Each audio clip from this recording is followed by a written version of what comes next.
Hello everyone, welcome back to my channel voice of Keerthi. ఈరోజు మీకు ఈ వీడియోలో పూల్ మకానాతో ఒక టేస్టీ రెసిపీని అయితే చూపించాలనుకుంటున్నాను. సో చాలామందికి పూల్ మకానా అంటే ఏంటో ఐడియా ఉండే ఉంటుంది. లోటస్ సీడ్స్ని ఫ్రై చేస్తే అవి ఇలా ఉంటాయి అన్నమాట.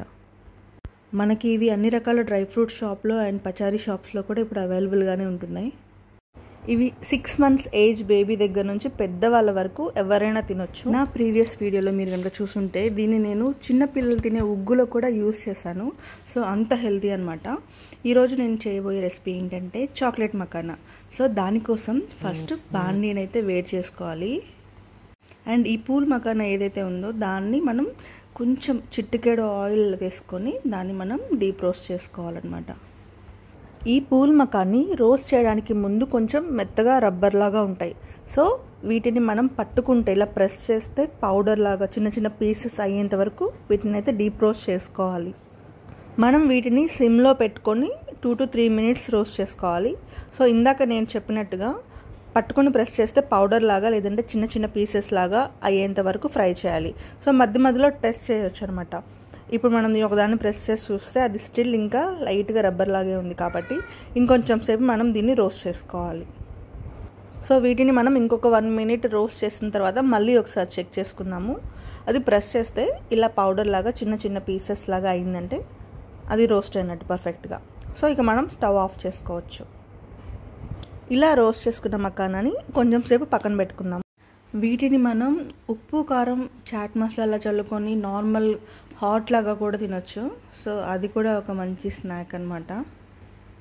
కానీ మనం వీటిని చిన్నపిల్లలకి ఇచ్చేటప్పుడు ఖచ్చితంగా చిన్న చిన్న పీసెస్ లాగా లేదంటే పౌడర్ ఫామ్లో ఇవ్వాలి. లేదంటే దీనివల్ల మనకి చోకింగ్ ఇష్యూ వచ్చే ఛాన్సెస్ ఎక్కువగా ఉంటాయి. సో నెక్స్ట్ స్టెప్ వచ్చేసి అదే బాండీలో కొంచెం గీని తీసుకొని కొంచెం నెయ్యి తీసుకొని దాంట్లో మనం బెల్లాన్ని యాడ్ చేసుకొని లైట్గా పాకం వచ్చేంత వరకు మనం దాన్ని వేడి చేసుకోవాలి. బెల్లాన్ని ఇలా ముందుగా చిన్న చిన్న పీసెస్ లాగా చేసుకోవడం వల్ల ఏంటంటే ఈజీగా కరిగిపోతుంది అనమాట. అండ్ క్వాంటిటీకి తగినంత వాటర్ కూడా యాడ్ చేసుకొని దీన్ని అయితే మనం పాకంలాగా చేసుకుందాం. మరి తీగ పాకం అవసరం లేదు, అది మెల్ట్ అయ్యేంత వరకు దాన్ని మనం వేడి చేసుకుంటే సరిపోతుంది.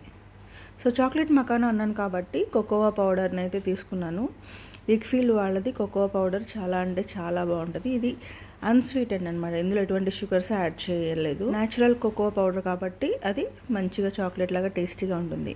సో బెల్లం మెల్ట్ అయిన తర్వాత ఈ కోకోవా పౌడర్ ఏదైతే ఉందో దాన్ని మనం ఇందులో యాడ్ చేసుకోవాలి. సో నేను ఇందాక చెప్పినట్టుగా మనం దీన్ని తీగ పాకం వచ్చిందాక వేడి చేసుకోవాల్సిన అవసరం లేదు. బెల్లం నీట్గా కరిగి ఒక థిక్ కన్సిస్టెన్సీ వచ్చేంత వరకు మనం దీన్ని బాయిల్ చేసుకుంటే సరిపోతుంది.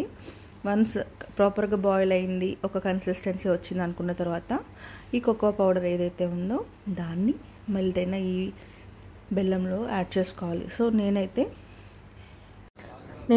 2 to 3 teaspoons వరకు అయితే యాడ్ చేసుకున్నాను. మీరు క్వాంటిటీకి తగ్గట్టుగా ఇంకా ఎక్కువ అవసరమైతే ఇంకా ఎక్కువ కూడా యాడ్ చేసుకోవచ్చు. సో ఈ రెండింటిని ప్రాపర్గా మిక్స్ చేసుకోవాలి. ఇవి కోకోవా పౌడర్ అండ్ బెల్లం ఈవెన్గా మిక్స్ అయిన తర్వాత మనం ముందుగా రోస్ట్ చేసుకొని పక్కన పెట్టుకున్నటువంటి పూల్ మకాని ఈ మిక్స్చర్లోకి యాడ్ చేసుకోవాలన్నమాట. సో ఇది యాడ్ చేస్తున్నప్పుడే మిక్స్ చేసుకుంటూ ఉంటే ఆ మకానాకి ఈక్వల్గా అది చాక్లెట్ అనేది అప్లై అవుతుంది. సో నేను వీడియోలో చూపిస్తున్నట్టుగా నీట్గా అది మొత్తం ఒక చోటే గడ్డలాగా అప్లై అవ్వకుండా మనం ఈవెన్గా మిక్స్ చేసుకొని ఆ చాక్లెట్ అనేది మకానా మొత్తానికి అప్లై అయ్యేంత వరకు నీట్గా అలా మనం మిక్స్ చేసుకుంటూనే ఉండాలి. సో చూసారు కదా, ఇలా చాక్లెట్ అనేది మకానా మొత్తానికి ఈవెన్గా కలిసిపోయిందనమాట. ఇప్పుడు నెక్స్ట్ ఏం చేయాలంటే ఇవి ఇలాగే ఉంటే బెల్లం పాకం అనేది థిక్ అయిపోయే కొద్దీ అది గడ్డలుగా అయిపోతుంది. కాబట్టి ఫస్ట్ మనం ఒక ప్లెయిన్ ప్లేట్ తీసుకొని దాంట్లో నెయ్యితో ఇలా బేస్ టచ్ అయితే ఇవ్వాలి. ఆ తర్వాత మనం ఫ్రై చేసుకొని పెట్టుకున్నటువంటి ఈ చాక్లెట్ మకానాని ఈ ప్లేట్లోకి ట్రాన్స్ఫర్ చేసుకోవాలి. అది బెల్లం పాకం థిక్గా ఉండడం వల్ల అవి ఒకదానికొకటి అంటుకొని ఉన్నాయి. బట్ అవి చల్లారిపోయిన తర్వాత వాటిని మనం సపరేట్ చేసుకోవచ్చు. ఈ పూల్ మకానాని డైరెక్ట్గా తిన్న హెల్దీ, అలాగే అలా కాకుండా డిఫరెంట్గా ట్రై చేద్దాం అనుకుంటే ఇలా చాక్లెట్ మకానా అలా కూడా చేసుకోవచ్చు. ఇది న్యాచురల్గా న్యూట్రిషన్ స్నాక్ అనమాట. ఇది ఇందులో కాల్షియం, ఫైబర్ అండ్ అలాగే చాలా న్యూట్రియంట్స్ ఉంటాయి. సో నేను చెప్పినట్టుగా దీన్ని 2 టైప్స్లో యూస్ చేసుకోవచ్చు. ఒకటి ఇలా స్నాక్ లాగా యూస్ చేసుకోవచ్చు, లేదంటే డిషెస్లో లైక్ నేను ఉగ్గు తయారు చేశానని చెప్పాను కదా, ఉగ్గులో ఇది ఒక వన్ ఆఫ్ ది ఇంగ్రీడియంట్. అలాగే చాలామంది దీన్ని కీర్లోకి, స్వీట్లోకి కూడా యూస్ చేస్తారు. ఇది డ్రై ఫ్రూట్స్ స్టోర్లో దొరుకుతుంది. అలాగే నార్మల్ పచారీ షాప్లో కూడా పూల్ మకానా అంటే ఇప్పుడు అవైలబుల్గానే ఉంటుంది. అలాగే ఈ పూల్ మకానా తినడం వల్ల హార్ట్కి చాలా హెల్తీ అంట. అలాగే బ్లడ్ షుగర్ని కూడా ఇది స్టెబిలైజ్ చేస్తుంది అండ్ డైజెషన్కి కూడా మంచిగా సపోర్ట్ చేస్తుంది.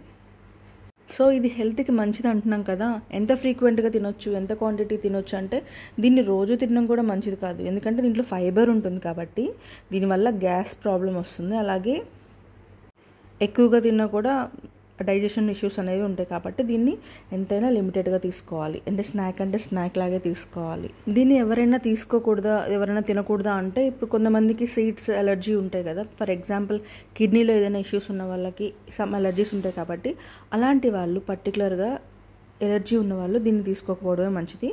తినే ముందు ఒకసారి మీరు డాక్టర్ని కన్సల్ట్ అవ్వండి. Thank you for watching.